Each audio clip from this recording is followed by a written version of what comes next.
Hello, everyone. Welcome back to Squat Cobbler. I am Dr. Mike at Official Pagan on everything. Make sure you like and subscribe. And joining me, as always, Hi, everybody. This is Kelly at KELLYTHUL on Twitter and Instagram. And oh, hang on a second, Mike. I need to adjust my camera. Hang on. Okay. All right. Yeah. So, you might have noticed I have a Bog Panda T-shirt on, and in the link in the description, you can find how you can get suitable for wearing your very own Bog Panda T-shirt.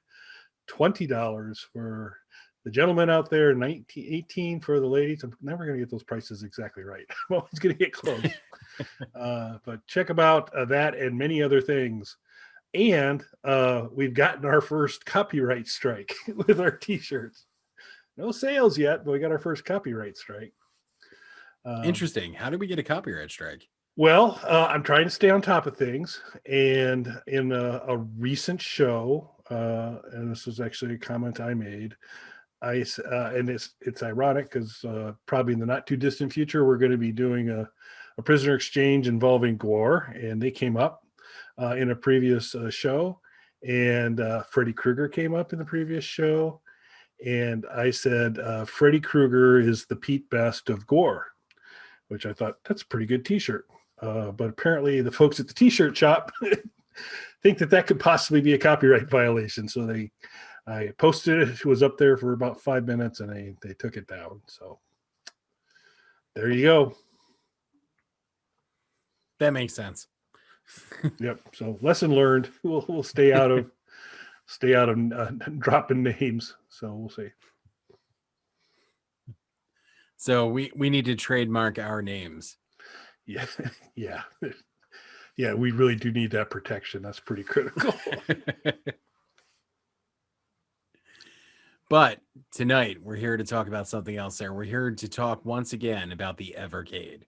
So for anyone who doesn't remember, the Evercade is a handheld system that uses proprietary cartridges to give you that for real old school feel of using a cartridge-based system.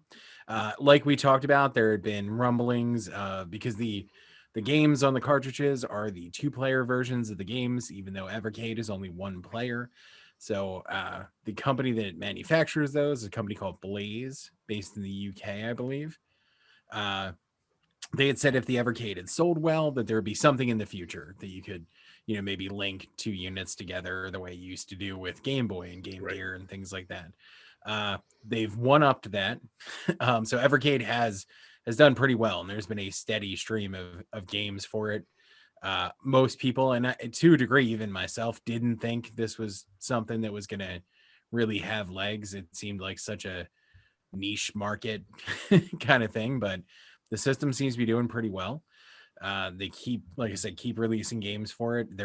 I'm not sure how many cartridges there are now, but there's a few hundred games total that have been published for the system because the cartridges have more than one game on them. So number of cartridges, stuff just keeps getting pumped out for it. There are different accessories and cases and things you can get. So they officially announced a little while back the Evercade Versus. And we didn't comment on it first, but now it's available for pre-order on Amazon and everything. So now's really the time to kind of talk about it because it's here, it's coming. And what the Versus is a cartridge-based system. So it is a console, but a cartridge-based console, taking us firmly back to full-on retro gaming days. Does use the same proprietary cartridges, so all of your handheld Evercade games are going to work on it, and you can take them back and forth from the handheld unit to the cartridge-based TV plug-in console. But what's interesting about it is it's going to have larger cartridges as well for the Evercade Versus, which have more arcade titles on them. With presumably a little bit more space on the cartridges. And there are 2 cartridge slots on the unit. So you can pop in 2 cartridges and have many, many games ready to go with some of these multi-cade collections that are out for it. So where would you be at with purchasing a console that uses cartridges today? Well, I've got a couple of them. Just actually one cartridge-based one set up right now in the gaming setup on Nintendo 64. And it's interesting nostalgia to go back and pop them in, but man, it's kind of a pain a little bit. Um, I guess I'd be open to it. So I'm a little confused though. So this will play the for the handheld. The cartridges are smaller than the some of the cartridges they're making for the game console, right? So I believe size wise, they're like physical footprint size, they look the same. Okay. But the packaging of the cartridges that are specifically versus labeled cartridges that you can pre-order the first few cartridges already, the packaging is different. Okay. It Sure. has Okay. different boxes, so I'm assuming there's some difference to the cartridges themselves as well, Okay. and they are bigger arcade games that are on there, bigger in terms of the amount of space that they would need on there. So for example, Double Dragon is on one of the compilations that I have, but it's the console version of Double Dragon. One of the early releases for this is going to have all of the arcade Double Dragon games on there, things like that. Okay. Cool. Yeah. And so there where you've got the ability to actually add a couple cartridges at one time, and actually on those cartridges there's more than one game. That flexibility not to have to constantly get up when if you're moving off of one game to another, that would be a nice convenience. So this is a like a plug and play. Um, Yeah, this is an HDMI console with okay. two cartridge slots on it, two controllers that it comes with, and just like with the Evercade handheld, there's a few different pre-order options. There has been some unfortunate rumblings. So what the console looks design wise similar to the handheld with their red and white design Mhm. that you'd expect from them. There was a special super early pre-order early adopters version though that was black, and it was a very limited edition of it. So people got really excited when they saw it, and I believe that was like $400 or something to pre-order that. So people got much less excited and had a lot of opinions to share online when that happened. So especially when the regular console, depending on the package and configuration you get, runs about $100. So is this a for $100? Is this a wired controller setup? I'm kind of guessing it is versus wireless for the Yeah, console. from the version of it that I was looking at on Amazon, I was going to get the more deluxe package, which I think comes with two or three cartridges, and it's 150, 160, something like that. But again, two controllers, they appear to be wired, and then I think it's three cartridges, so a bunch more games.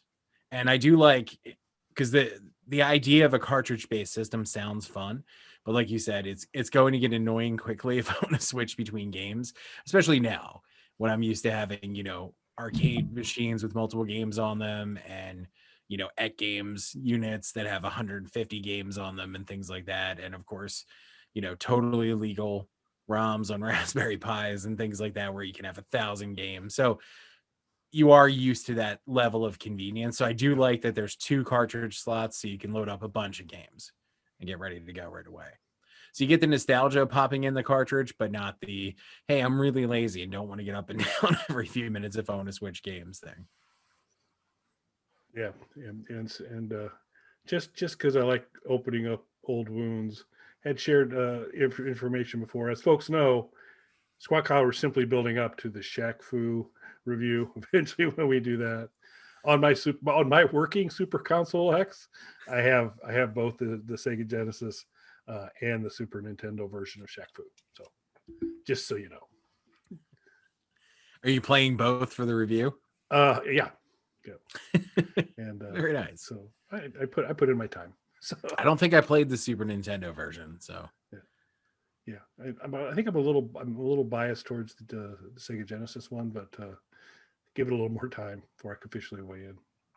very nice. I'm looking forward to that review. So where do you stand though? Is the nostalgia worth it for you of having a new cartridge based system? It's tempting, especially if the price point's at between 100 to 150, 160. It's tempting, but it does start to come down to how many different devices can I have connected in? Right. It's a layout thing. And particularly when they're wired layout things, it's even worse because I do most of the gaming down off the projector. And for the Nintendo 64, I've got extenders, and that works out. People can kind of sit around on the couches and play on that. For some of the PlayStation stuff, of course, they're wireless for that. Um, so I'm tempted, but I just would really have to think through the logistics, because it's going to be hard to kind of put it in my grid with everything else and have it work. But um, I'm going to at least consider it, and I don't need the black version. It's like it's available anyway, and I'm certainly not going to pay $400 for it. So, Yeah. But so I'd consider it. Now you have a little better configuration situation than I do.